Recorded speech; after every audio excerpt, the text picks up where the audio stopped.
야고보서 2장 1절에서 13절 말씀을 전하겠습니다.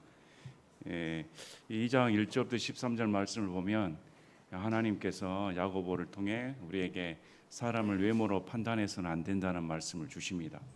이 앞전에 하나님께서 야고보를 통해 우리에게 주신 말씀은 듣기만 하지 말고 행하는 자가 되어야 된다. 행함이 없으면 자신을 속이는 자다. 믿음은 행함으로 증명이 돼야 되는 것입니다. 그 말씀을 하신 후에 행함에 있어서 가장 먼저 예를 들은 것이 교회 내의 차별 문제를 다룹니다. 세상에서는 차별 문제 많이 다루지 않습니까? 남성, 여성 간의 차별, 또 기타 여러 차별 문제를 많이 다룹니다. 그러면 교회에는 차별이 없을까? 그런데 지금 사도 야고보가 오늘 말씀을 주시면서 우리에게 주신 말씀은 이 교회 내에 역시 세상적인 가치관으로 차별 문제가 있다고 지금 말을 하고 있습니다. 그래서 이 교회 내의 차별 문제가 얼마나 심각한가. 많은 사람들이 세상적인 가치관을 그대로 가지고 와 교회에서 신앙생활을 하다 보니까 그게 죄인 줄도 모르고 자연스럽게 반응을 합니다. 오늘 말씀을 보시면 저와 여러분은 회개해야 됩니다. 하나님께서는 이 교회 내에서 차별하는 것은 죄라고 말합니다. 그냥 자연스러운 감정이 아니고 세상 풍속이나 이런 걸 따라가는 게 아니라 이건 죄다 가르칩니다. 그래서 교회 내에서 이런 죄를 버젓이 짓고 있는 것이 오늘날의 현실입니다. 그래서 세상적인 가치관과 교회 내에서 하나님이 주신 이 하나님의 법, 왕가의 법으로 불리우는 법은 전혀 다른 문제입니다. 오늘 말씀을 다시 깊게 상고하면서 어떤 문제로 저나 여러분에게나 다 세상적인 물이 다 들어있기 때문에 이런 것이 몸에 배어 있습니다. 이 문제가 얼마나 심각했으면 행함에 있어서 이 문제가 제일 먼저 거론되었는가 이것부터 생각하셔야 됩니다. 만약에 행함의 문제가 가장 첫 번째로 하면 살인하지 말라, 간음하지 말라, 도둑질을 하지 말라 이런 말이 나와야 할 텐데 본문에서는 차별 문제를 다룬다는 것입니다. 그래서 자 2장 1절에 형제들아 영광의 주 곧 우리 주 예수 그리스도의 믿음을 너희가 가졌으니 사람들을 외모로 판단하지 말라. 외모로 판단해서는 안 된다. 그 이유가 형제들아 이렇게 부릅니다. 예수 그리스도 안에서는 형제 자매 모두 다 형제입니다. 가족입니다. 가족 안에서는 차별이 있어서는 안 된다. 여러분 가족 가운데 차별이 있으면 얼마나 불효파음이 나옵니까? 부모가 동일하게 첫째, 둘째, 막내까지 동일한 사랑을 베풀어야 되지 가족 가운데 하나 따돌림 당하면 그 가족은 파괴됩니다. 교회 내에도 마찬가지입니다. 다 형제고 자매인데 식구들인데 여기서 차별을 하면 그건 교회를 분란시키는 그런 문제입니다. 왜 그러냐면 영광의 주라고 말을 합니다. 그냥 예수님이 아니라 영광의 주 이렇게 말을 하면 누가 제일 영광을 받으셔야 됩니까? 교회에서는 사람이 외모로 영광을 받아서는 안 되는 것입니다. 지위가 높다고 돈이 많다고 경력이 있다고 또 오래 교회 다녔다고 높임을 받아서는 안 되고 누구만이 영광을 받아야 됩니까? 예수님만입니다. 예수님만이 우리 영광의 주다. 또 그 믿음을 너희가 가졌다. 우리가 예수 그리스도의 믿음을 가졌다고 합니다. 뒤에 나오는데 이 믿음은 무슨 믿음일까요? 예수 그리스도의 믿음은 우리가 우리 행위와 상관없이 하나님의 은혜로 긍휼하심을 입어 구원을 받았습니다. 거기에는 비천한 자, 부한 자, 가난한 자, 학력 있는 자, 지능이 있는 자, 없는 자 상관없이 오직 하나님의 긍휼로 인해 은혜로 구원을 받았습니다. 은혜로 구원을 받았다 하면 어떻게 외모로 판단할 수가 있는가? 하나님께서 외모로 우리들에게 판단해서 구원을 주신다 하면 저와 여러분은 다 구원 못 받습니다. 잘난 건 뭐가 있습니까? 저와 여러분이 뭐 똑똑합니까? 지능적이십니까? 아니면 선한 일 하나라도 합니까? 죄 짓는 데는 선수지 하나님 앞에 바르게 사는 데는 다 우리는 악합니다. 하나님께서 우리를 외모로 판단하지 아니하시고 구원시켜 주셨는데 어떻게 교회 내 사람들을 외모로 판단할 수가 있는가? 이것은 안 된다. 이렇게 지금 야고보가 말을 합니다. 그래서 그 예를 들죠. 2절 3절을 보면 만일 너희 집회에 금반지를 끼고 아름다운 옷을 입은 사람이 오고 또한 허름한 옷을 입은 가난한 사람이 들어올 때 교회 내에 새로운 성도가 왔습니다. 그런데 새로운 성도가 마이바흐를 타고 왔습니다. 빛과 번쩍하게 타고 오면 성도들 반응이 어떨까요? 우와, 드디어 우리 교회가 이제 한몫 잡았다. 뭐 이런 일꾼이 왔다. 이야, 이렇게 생각합니까? 근데 한 사람이 다 슬리퍼 신고 옷도 꾀제제하고 허름하게 와가지고 말도 제대로 못하고 누추한 입장에서 냄새나고 더러우면 과연 그 두 사람을 우리는 어떻게 대할까요? 아마 빛과 번쩍한 옷을 입은 사람 맨 앞자리에 앉아가지고 교회에서 소개시켜 줄 겁니다. 야, 어디서 오셨습니까? 어떻게 오셨습니까? 와, 지위가 어떻습니까? 허름한 사람 어떻게 할까요? 맨 앞자리에 앉히겠습니까? 저 뒤에 앉혀서 아마 관심도 두지 않을 겁니다. 지금 그 문제를 그대로 말하고 있습니다.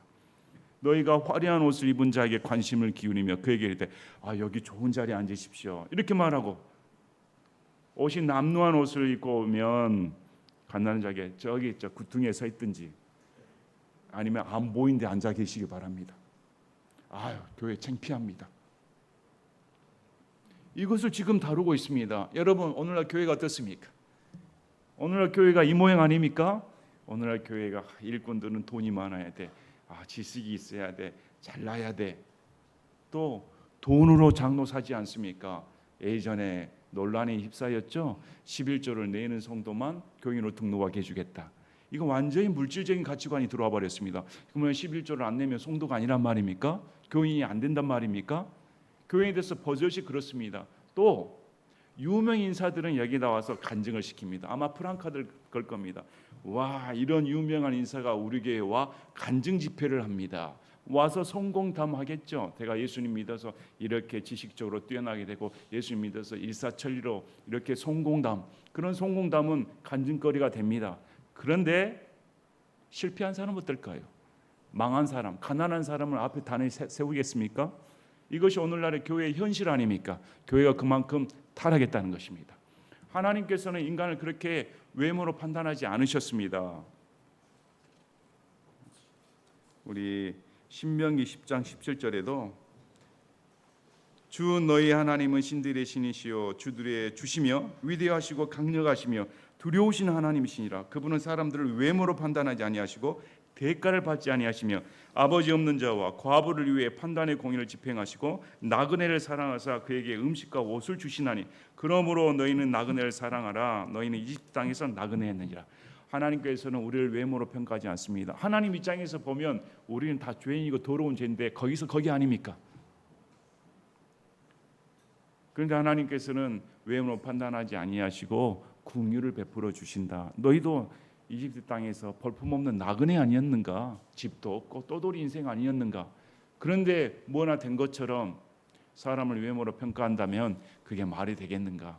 오늘날 뜨는 언어가 뭡니까? 외모 지상주의 아닙니까?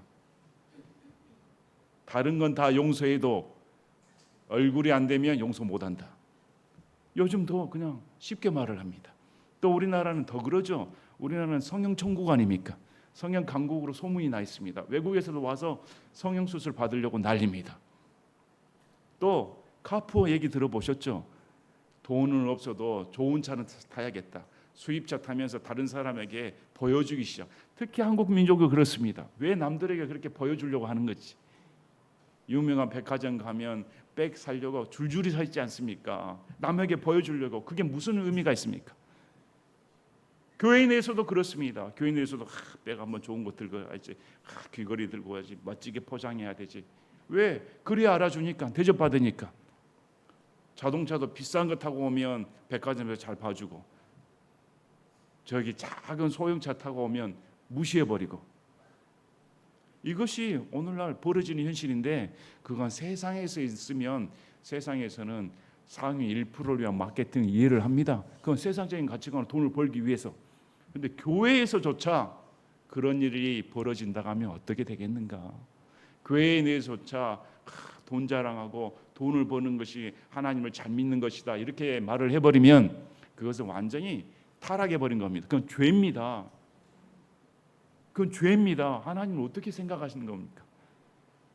자, 그래서 4절에 너희가 너희끼리 차별하며 악한 생각으로 판단하는 자가 되지 아니하느냐. 자, 이 생각이 정상적인 생각이 아닙니다.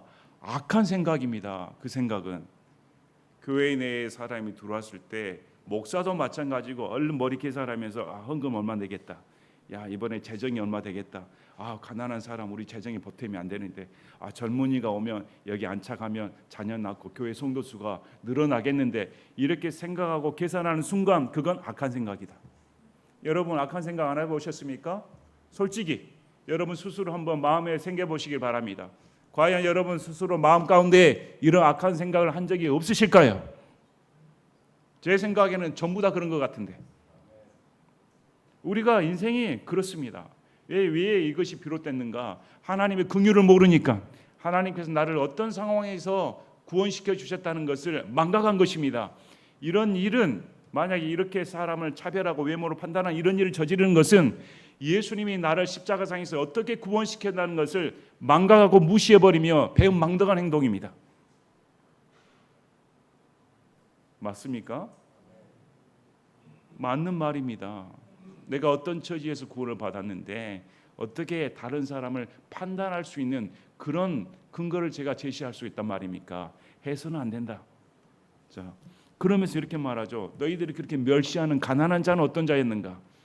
내 사랑하는 형제들아, 귀를 기울이라. 하나님께서 이 세상의 가난한 자들을 택하사 믿음에 부유하게 하시고 자신을 사랑하는 자들의 친히 약속하시는 왕국의 상속자들로 삼지 아니하셨느냐.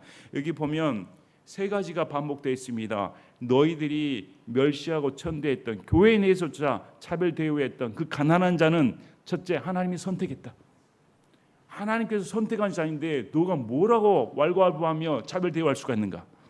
두 번째, 그 가난한 자를 믿음에 부유하게 해줬다. 부자 되게 해줬다는 말입니다. 세상적으로 돈 있게 한 게 아니라 믿음에 부유하게 해줬다.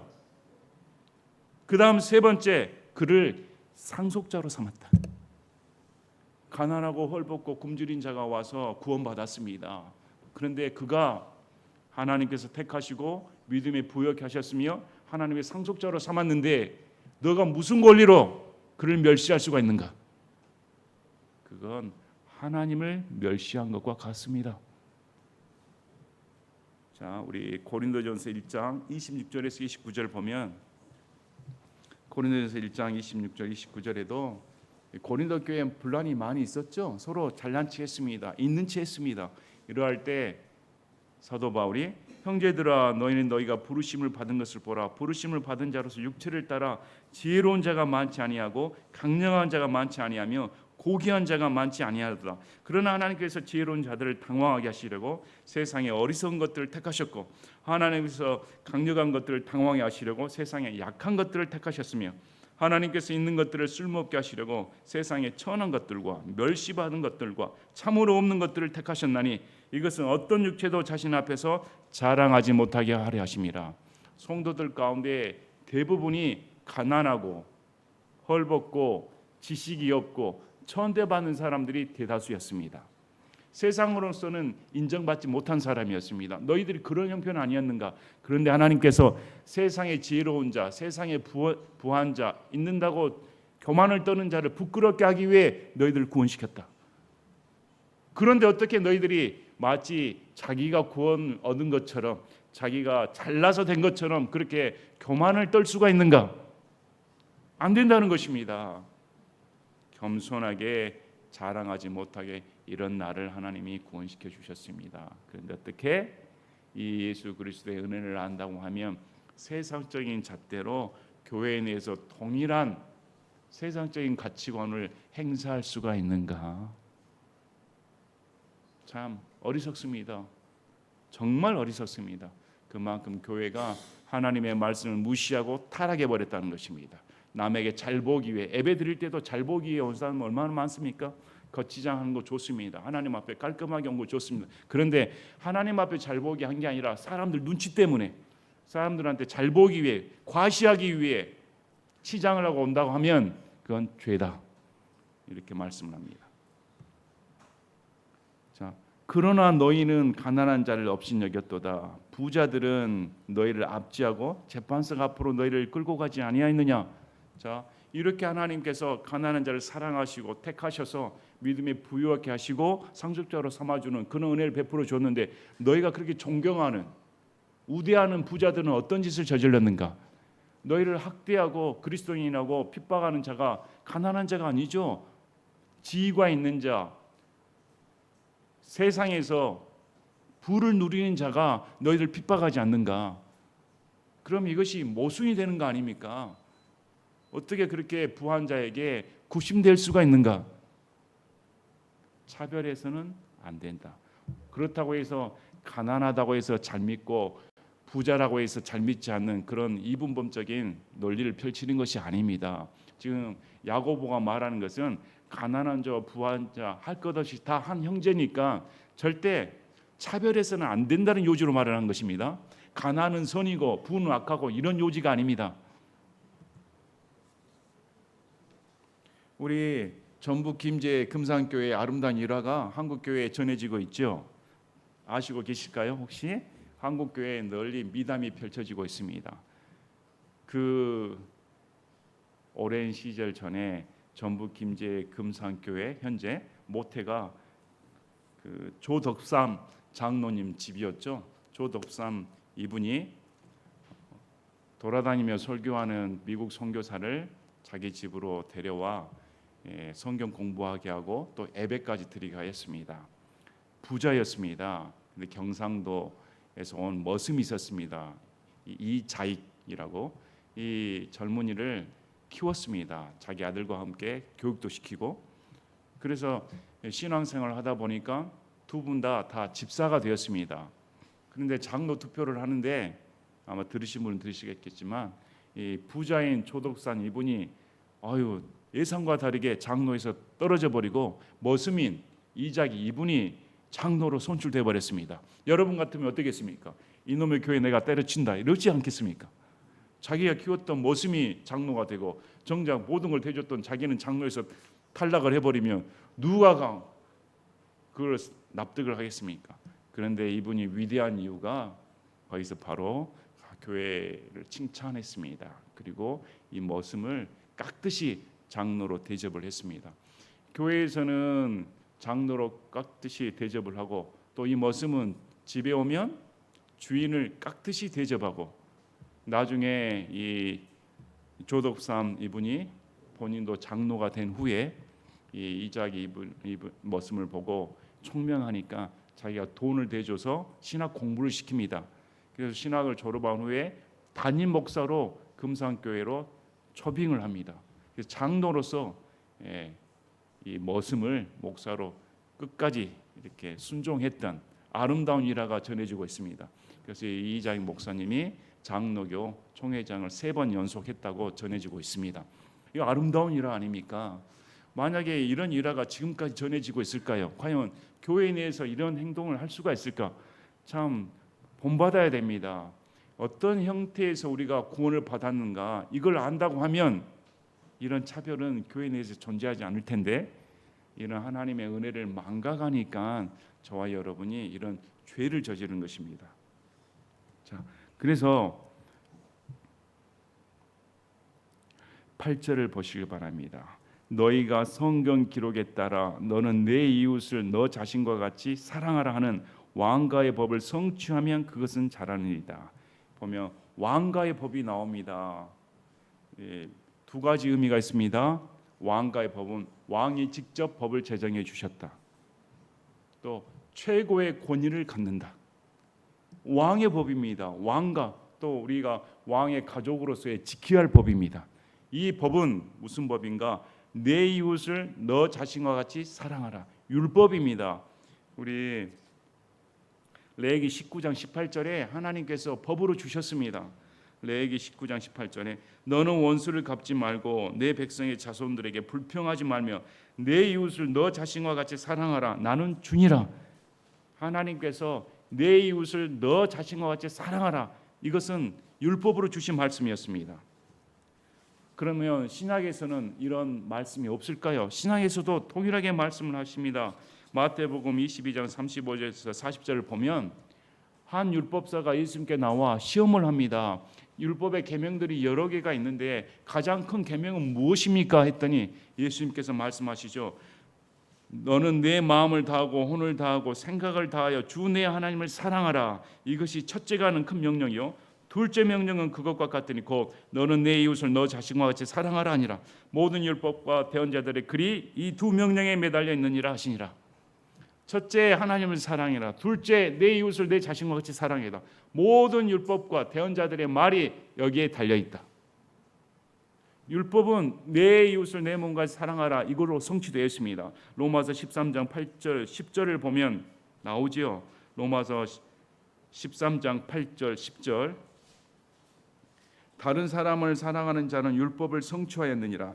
이것 즉 너는 간음하지 말라, 너는 살인하지 말라, 너는 도둑질하지 말라, 너는 거짓 증언하지 말라, 너는 탐내지 말라 한 것과 다른 어떤 명령이 있을지라도 그것은 너는 내 이웃을 너 자신과 같이 사랑하라 하신 이 말씀 안에 간략하게 포함되어 있느니라.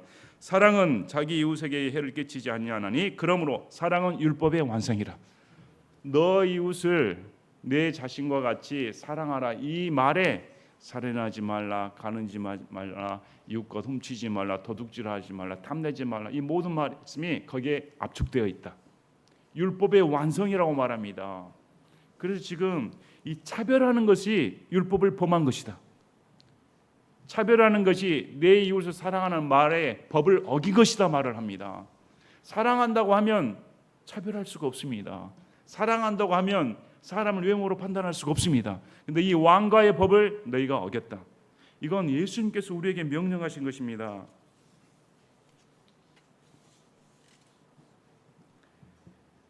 요한일서 3장 14절 15절에도 우리가 형제들을 사랑함으로 사망에서 생명으로 옮겨갔음을 우리가 아노라. 그러나 자기 형제를 사랑하지 아니하는 자는 사망 안에 거하느니라. 누구든지 자기 형제를 미워하는 자는 살인자니 어떤 살인자 속에도 영원한 생명이 거하지 아니한 줄 너희가 아느니라. 우리 마음 가운데 형제 사랑이 없다면 살인자다, 속이는 자다. 그래서 제가 예수님 믿는 사람은 북한의 정권을 옹호할 수가 없습니다. 북한의 정권 안에 그리스도인이 순교당하고 죽임을 당하는데 어떻게 북한의 정권을 옹호할 수가 있단 말입니까? 그건 믿는 자가 아닙니다. 성경이 분명히 말하지 않습니까? 자기 형제를 사랑하지 않는 자가 어떻게 하나님을 사랑할 수가 있는가? 요한일서 4장 20절에 어떤 사람이 내가 하나님을 사랑하노라고 말하면서 자기 형제를 미워하면 그는 거짓말장이니 자기가 본 자기 형제를 사랑하지 아니하는 자가 어찌 자기가 보지 못한 하나님을 사랑할 수 있느냐? 하나님을 사랑하는 자는 또한 자기 형제를 사랑하는 이 명령을 우리가 그분에게서 받았느니라. 예수의 명령이 나는 하나님을 사랑합니다 이렇게 고백한다고 하면 가서 네 형제 사랑해라. 이것이 명령이라는 것입니다. 그러므로 오늘날 교회에서 요즘 순 자기 이익 아닙니까? 자기 이익만 추구하죠. 또 너무 먹고 살기 힘드니까 자기 몸 추스리기에 바쁩니다. 남을 도와주거나 남의 형편을 살펴볼 여력조차 없는 오늘날의 바쁜 시대 아닙니까? 그런데 성경에서는 너가 믿는 자라고 하면 사랑하는 증거를 보이라는 것입니다. 교회 내에서 힘들고 아파하고 우리가 업신여길 만한 그런 가난한 처지에 있는 사람을 남몰라 한다고 하면 너는 예수님 믿을 자격이 없다. 성경에서 말씀하는 것입니다. 그러므로 우리의 마음 가운데 여러분의 사랑의 자격이 있는가? 내가 과연 믿는 자로서의 행동을 하고 있는가? 믿는 자다운 삶을 보여주고 있는가? 여러분 스스로 자문해 보시길 바랍니다. 성경에서는 이 왕과의 법이 내 이웃을 내 몸과 같이 내 자신과 같이 사랑하지 않는다고 하면 이 법을 어겼다. 자, 그래서 9절에 너희가 사람들 외모로 판단하면 죄를 범함으로 어떻게 말합니까? 외모로 판단하는 그 자체가 죄다 말합니다. 그래서 저나 여러분이나 다 죄인입니다. 그러므로 율법에 의해 범법자로 확정되리라. 자, 이들은 히브리인들입니다. 이 서신을 받는 사람들, 이 히브리 사람들은 우리보다 훨씬 율법에 민감합니다. 율법에 정통되어 있습니다. 지금 야고보가 예수님의 형제인 야고보가 율법 문제를 들고 나왔을 때는 이들이 깜짝 놀랐습니다. 와, 우리가 율법을 범한다니. 왜? 율법을 범하면 사형이니까. 율법을 범하면 사형입니다. 그런데 너희가 외모로 판단하는 것이 율법을 범한 것이다. 죄지었다. 이것이 얼마나 큰 심판을 초래한다는 사실을 알라는 것입니다. 심각하게 생각해야 됩니다. 오늘 여러분 심각하게 생각합니까? 우리의 눈이, 우리의 마음이, 우리의 육체가 전부 다 타락했기 때문에 교회 내에서도 이렇게 잣대를 잽니다. 교회 내에서도 잣대를 재서 1등 신자는 이런, 2등 신자는 이렇게, 3등 신자는 이렇게. 그것이 다 죄를 범하고 있다. 누구든지 온 율법을 지키다가 한 조문이라도 어기면 모든 것이 유죄가 되나니 간음하지 말라 하고 말씀하신 분께서 또한 살인하지 말라 하고 말씀하셨으므로 이제 내가 비록 간음하지 아니하여도 살인하면 율법을 범한 자가 되느니라. 자, 외모로 판단하는 것이 무슨 큰 죄입니까? 그것이 살인죄나 간음죄나 무슨 상관이 있습니까? 그런데 율법의 613가지 조항 중에 하나를 범하면 그것은 다른 것과 상관없이 사형이다. 똑같다. 그러면 이 외모로 판단하는 죄의 정도가 어느 정도라는 것입니까? 살인죄나 다름없다. 간음죄나 다름없다. 다 모든 율법을 범한 것과 동일하다 말합니다. 그래서 여러분 절대 교회 내에 와서 사람을 외모로 평가해서는 안 된다. 왜 그럴까요? 그게 예수님의 피를 무시한 거니까. 예수님의 구원의 은혜를 짓밟아 버렸다는 것입니다. 심각한 죄입니다. 자신이 어떻게 구원받았는가 아는 사람이 겸손해집니다. 자기가 어떻게 예수님 앞에 나왔을 때 죄인인가를 아는 사람이 자랑하지 않습니다. 정신 똑바로 차려야 됩니다. 바르게 예수님이 돼야 됩니다. 요한복음 13장 34절 35절에도 요한복음 13장 34, 35절 내가 새 명령을 너에게 주노니 너희는 서로 사랑하라. 내가 너희를 사랑한 것 같이 너희도 서로 사랑하라. 너희가 서로 사랑하면 이것에 의해 모든 사람들이 너희가 내 제자임을 알리라 하시니라. 그리고 요한복음 14장 15절에 너희가 나를 사랑하면 내 명령들을 지키라. 예수님의 명령이 뭡니까? 너희가 서로 사랑해라. 왜? 예수님의 사랑을 내가 받았으니까. 예수님의 사랑을 받았다고 하면 다른 형제를 미워할 수가 없다. 다른 형제를 차별 대우할 수가 없다.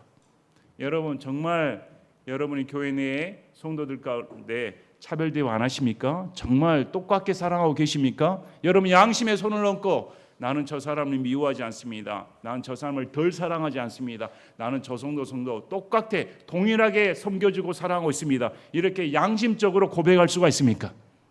지금 야고보서를 통해 우리에게 묻고 있는 것입니다. 과연 너희가 이 왕과의 법을 지키고 있는가? 예수님이 우리에게 명령을 주셨는데, 예수님이 우리에게 차별하지 말라고 명령을 주셨는데 너희는 그 법을 따르고 있는가?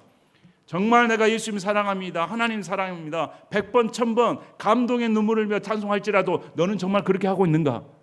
나를 사랑하는 증거가 외모로 판단하지 말라는 것입니다. 그래서 12절에 너희는 자유의 법에 의해 심판받을 자들처럼 그렇게 말하고 그렇게 행하라. 이 자유의 법이 율법입니다. 자, 우리가 은혜로 구원받은 것은 율법으로부터 구원받은 것입니다. 자유를 얻었습니다. 그런데 갈라디아서 5장 13절 14절에 이렇게 말하죠. 갈라디아서 5장 13절 14절 형제들아 너희가 해방의 자유를 누리도록 부르심을 받았지만 해방의 자유를 단지 육신을 위한 기회로 쓰지 말고 오히려 사랑으로 서로를 섬기라. 온 율법은 이것 즉 너는 내 이웃을 너 자신과 같이 사랑하라 하신 한 말씀 안에서 성취되었느니라. 우리는 예수 그리스도를 말미암아 율법의 속박에서 구원을 받았습니다. 더 이상 율법이 우리를 괴롭힐 수가 없습니다. 그런데 그 율법을 완성하신 분이 누구십니까? 예수님입니다. 이 율법은 거룩함의 상징입니다. 그래서 신앙생활을 하게 되면 다시 율법으로 돌아가게 되어 있습니다. 율법을 지키려고 의롭게 되는 것이 아니라 거룩한 율법의 계명에 맞춰 율법에 어긋나지 않도록 한다는 것입니다. 예수님 믿는 사람이 살인하고 싶은 생각이 들겠습니까? 예수님 믿는 사람이 간음하고자 하겠습니까? 예수님 믿는 사람이 탐심이 생겨야 되겠습니까? 예수님 믿는 사람이 도둑질하고 싶은 생각이 들어야겠습니까? 율법을 더 지키고자 한다는 것입니다. 이해하시겠습니까? 이것이 자유의 법입니다. 예수님 몰랐을 때는 죄의 노예가 되어 자기 마음대로 살았죠. 죄 짓고 마음대로 살았습니다. 그런데 믿은 후에는 예수님을 섬길 수 있는 자유, 죄를 짓지 않는 자유, 계명이 내 안에 마음판에 새겨서 하나님의 계명을 따르는 첫째 하나님을 사랑해라, 둘째 내 이웃을 내 몸같이 사랑하는 이 계명을 지키게끔 되어 있다는 것입니다. 이것이 율법의 완성을 시키는 것이다.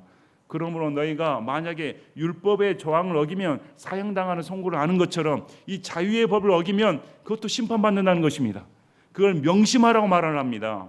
자, 그래서 너희는 자유의 법에 의해 심판받을 자들처럼 그렇게 말하고 그렇게 행하라. 오늘날의 사람들은 한번 구원받으면 심판이 맞아요. 심판이 없습니다. 그러나 지옥 가는 심판은 없어도 우리의 행위에 따른 심판이 존재합니다. 하나님의 계명을 무시하고 차별 대우하고 외모로 평가하며 세상적인 사람처럼 똑같게 사는 사람이 어떻게 거룩을 추구하고 몸과 마음을 단속하며 하는 사람과 동일한 대우를 하나님께 받겠습니까? 하나님께 심판받는다는 것입니다. 그렇게 심판받을 자들처럼 여기고 행동해라. 그래서 예수님 믿는 사람은 하나님의 심판을 두려워하는 사람이 바르게 믿는 사람입니다. 하나님의 심판을 두려워하고 법을 지키는 사람이 바르게 믿는 사람입니다.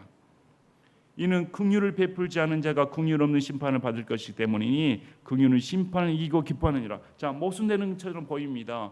여기 보면 긍휼과 심판이라는 말이 나오는데 이게 도대체 무슨 말일까요?